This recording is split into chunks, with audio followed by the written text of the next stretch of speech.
So it really makes you think, doesn't it? How everything about us, our thoughts, feelings, even our bodies, it all seems so connected. It really does. And if you're someone who's always trying to understand things more deeply, well, you're definitely in the right place for this deep dive. Absolutely. And what's really fascinating is this concept, C. Norman Shealy mentions it, that our personal story, our biography, actually shapes our physical selves, our biology. Wow. Yeah, and it's not some new fad. Ancient wisdom traditions knew this stuff for centuries. Which brings us right to today's topic.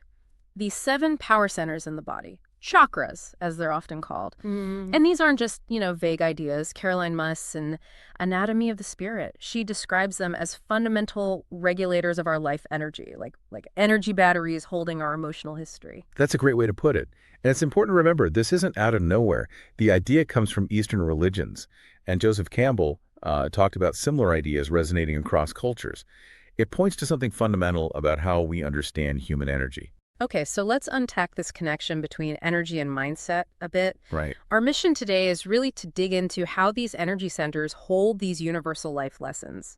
Meal suggests these lessons shape our consciousness, and, well, ignoring them can even show up as illness. Exactly. So it's not just about positive thinking, although mindset is key. It's about how these deep energetic patterns influence our physical health. And today, we're really zeroing in on the 1st and the 6th chakras to get a handle on these core ideas. Yes, looking at the specific lessons in those two and how our mindset around them, well, it can either build us up or potentially make us more vulnerable. Okay, let's start at the foundation, though. The 1st chakra. Tribal power, Muladhara. The name itself kind of says it all, right? It's about the group, belonging, the beliefs we pick up from family, from our community. And a core principle here is all is one. Our first tribe, usually our family, that's where we first learned about connection, about unity, but also sometimes about division. And Miss points out how these tribal beliefs and attitudes, the good ones and the not so good ones, energetically link up with really basic parts of our body. Yeah, the immune system, legs, bones, feet, even the rectum. It's like our physical base is literally tied to these group dynamics and how we think about them, our mindset within the tribe. Right. She gives this really powerful example. The polio epidemic back in the 1930s and 40s. Okay. The Great Depression was happening, and there was this widespread feeling, the American people being economically crippled. Ah, I see the parallel. Mrs. suggests the polio outbreak symbolically reflected that collective feeling, like the nation felt incapacitated, and those most impacted by the hardship or just the fear of it were maybe energetically weaker, more susceptible. So the collective mindset, the tribal energy, directly impacted physical vulnerability. That's the idea. And because kids are so tuned into their tribe's energy, they were vulnerable too. It's a stark example of all is one. When the whole group feels fear, it ripples out. And then after WWII, things shifted. It's exactly. Economic recovery, a sense of global leadership, this collective pride and power surges, and then boom, the polio vaccine is discovered. The timing is interesting. It really makes you think. And a more recent example she touches on is the HIV virus. Looking at different groups affected, there's often a correlation with feeling marginalized, victimized by the larger tribe, whether it's about sexuality, poverty, social status.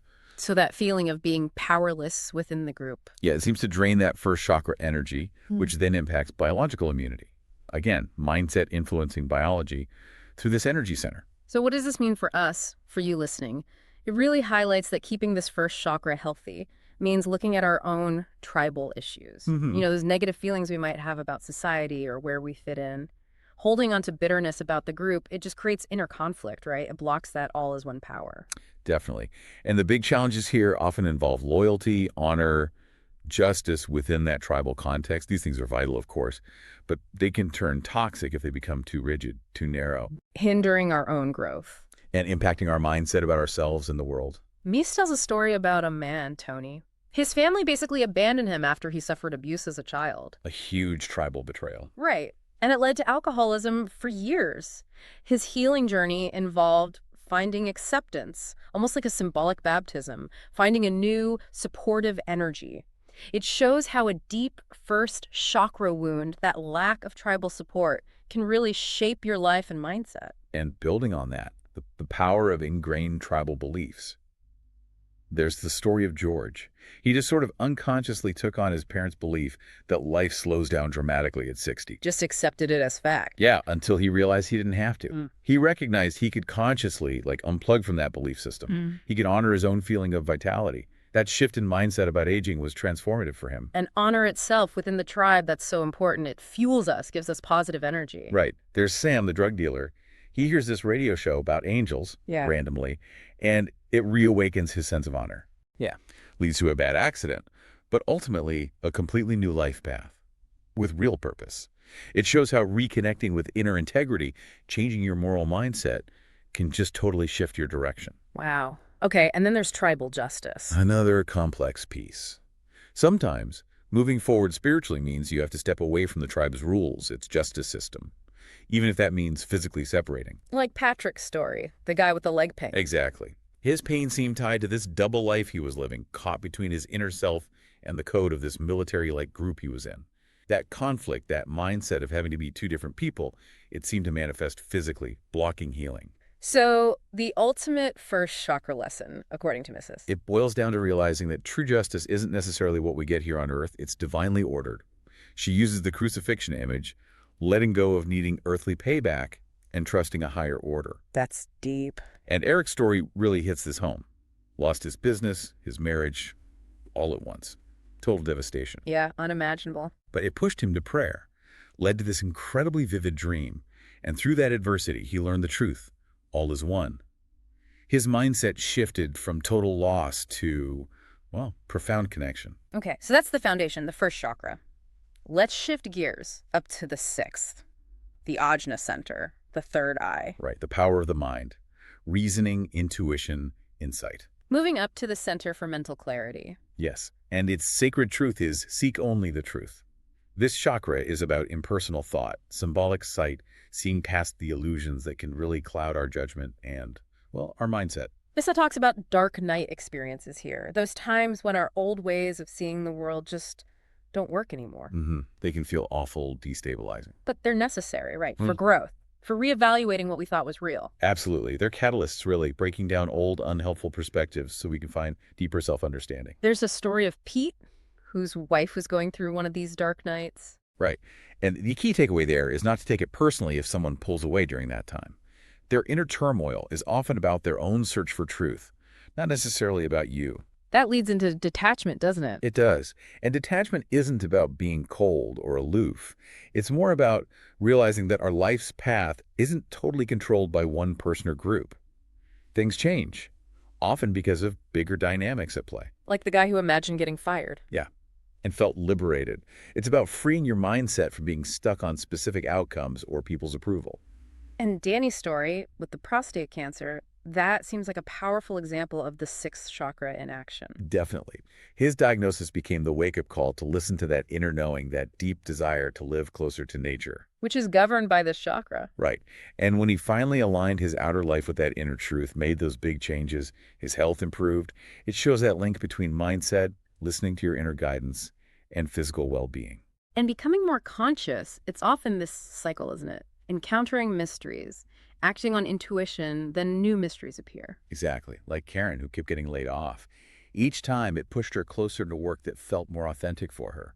It's that shift from a purely personal view to a more detached, trusting perspective on how life unfolds. Then there's conscious dying, Jackson's story. Yeah, facing a terminal diagnosis, but using that time with intense awareness to wrap things up, resolve unfinished business, not trying to escape death, but meeting it with clarity of mind. And Helen and Scott Nearing making that deliberate choice to end their lives, that really challenges tribal beliefs about death. It's radical, for sure.